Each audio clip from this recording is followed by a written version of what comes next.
HorrorDeconstruction.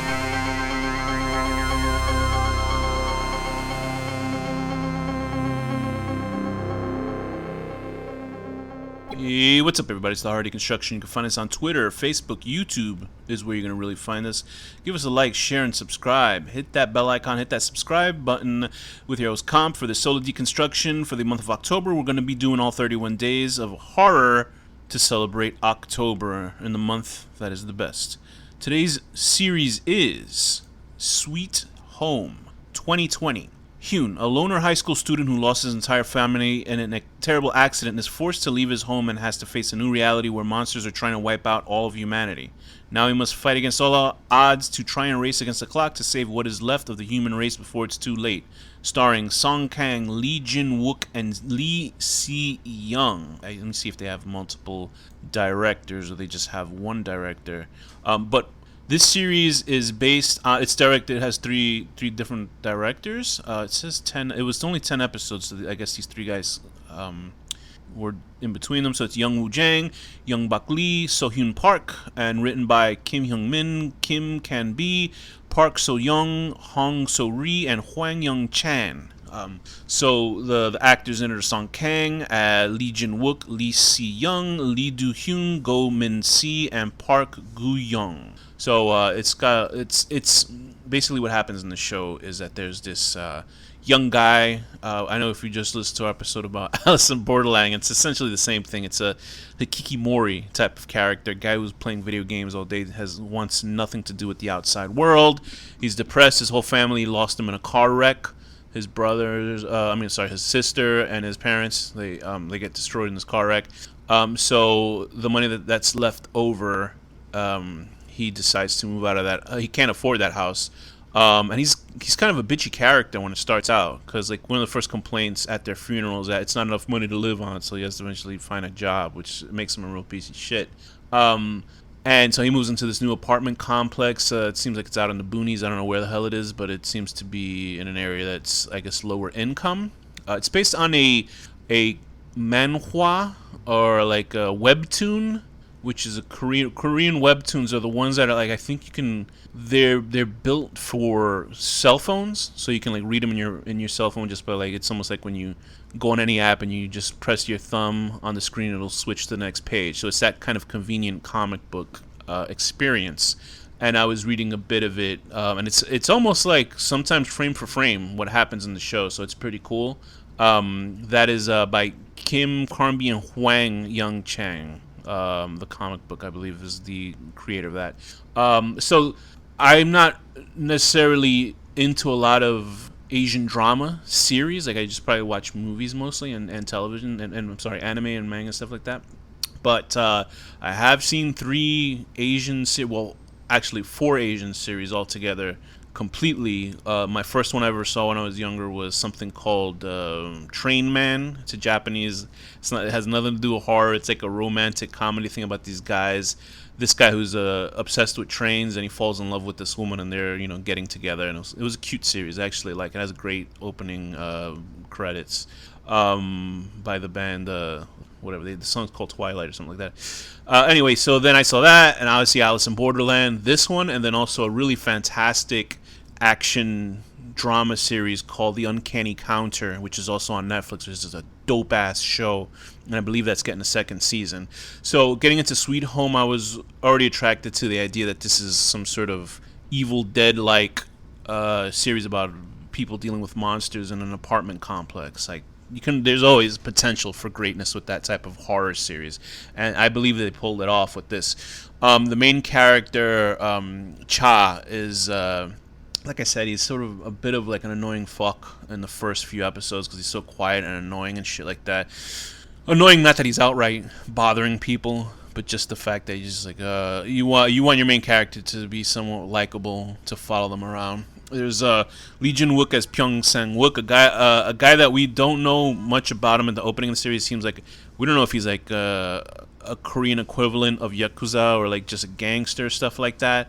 And he's like torturing some guy in his apartment, and we're like, what the hell is this guy's problem? There's Lee Si-young as Seo Yi-kyung, a firefighter. She's this. It was funny because she just looks sort of like a regular character, and she's very concerned about everything that's going on in the film. And we found out that she probably has more.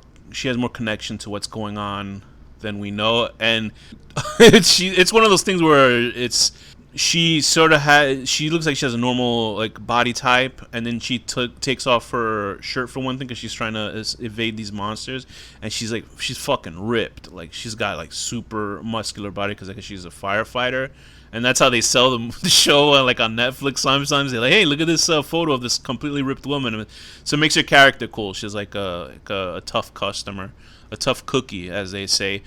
There's Lee Do-hyun as Lee Hyun-hyuk. He's a medical student. He's sort of this guy with the glasses who eventually is given the unfortunate job of sort of leading everybody around and keeping everybody safe in the building and stuff like that. I'm trying to see who there's a young girl here. There's one girl who's a bassist. She is let me see. Yu Ji Soo is the character played by Park Yu Young. She's this woman who she lost her boyfriend, and she's just a space player, and she's a neighbor. She's a pretty cool character. I like her character. And then a little bit rounding out, I guess, a little bit of them is Go Min Si as Lee Yoon Hyo. I was confused because this girl looks like she's 15 years old, and there's some sort of unsettling the way that they look at this girl. I don't know what age she is playing, but she certainly is playing like a younger sister type. She looks like a fucking child, but she's walking around, running around her skirt, and she does ballet or something like that. And then when I looked at and she's a very pretty girl, but then when I looked at her age, I realized she was like 25, and I was like, what the fuck? Like she looks like a kid. I was like, what the hell's going on? But she's certainly a good actor. Everybody in the cast is really solid. I don't know. I haven't seen enough Korean drama to see if over the top acting or anything like that. But I thought everybody was pretty solid in this. So getting into what the show is actually about, because I know I'm probably bored you with all that shit. I don't want to spoil it. But one day, as these people are settling into their days in this apartment complex, because it just seems like there's like a lot of world poverty going on, there seems to be an outbreak of something. We actually, at the very beginning of the show, it's a little bit of spoiler because we see the government sending its agents like blasting all these like monsters into hell at the very beginning of the show, so we know what's gonna happen, and then it jumps back in time. So they shoot at the main character of the show, and he looks all infected and crazy looking. So anyway, go back into the show itself, back in through time, and we start seeing the origins, at least in this building, of these creatures attacking them, and they're all totally great looking. I mean, some of them are obviously like over the top CG effects. Some of them sort of look like corny, but I think it works for the series itself.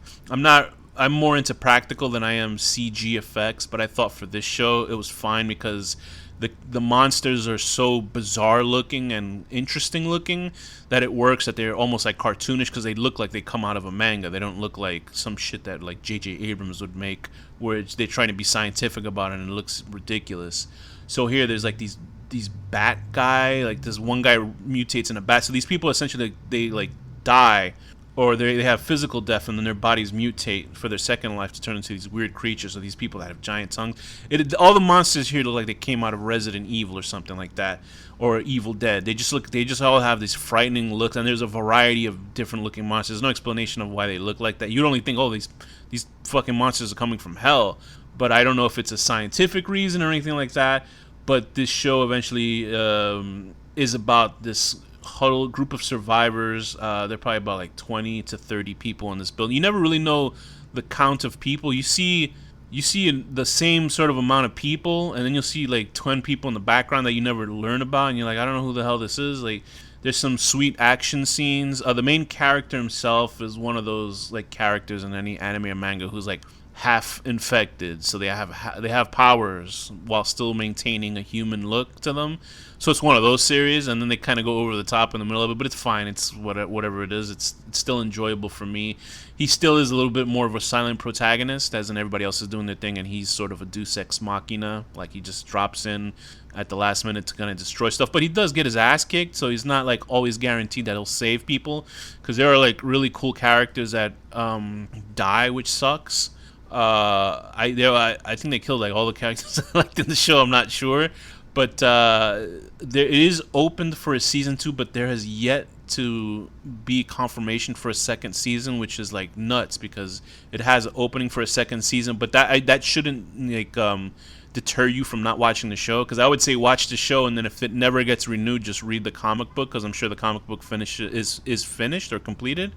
But I did like the character interactions. I like the variety of characters. The monsters are great. The gore is cool. They're really disgusting. The monsters are so fucking cool looking.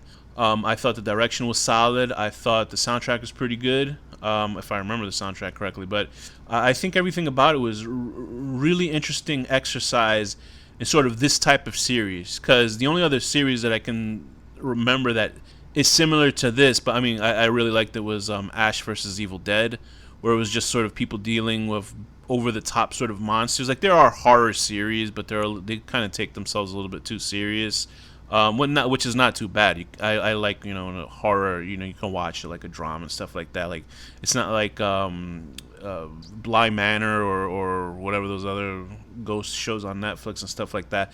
This is like an over-the-top ghost monster series, not ghost, but monster series that I think you'd enjoy if you're looking for that sort of genre type of over the top monster stuff. This is for you.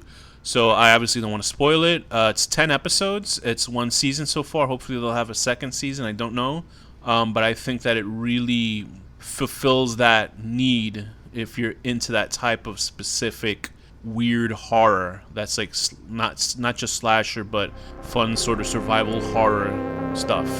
So I would give this an 8 out of 10. Wanting to be totally alone, everybody leaves you alone, but then you have super magical Korean monster powers that save the day. And with that, this has been the Horror Deconstruction.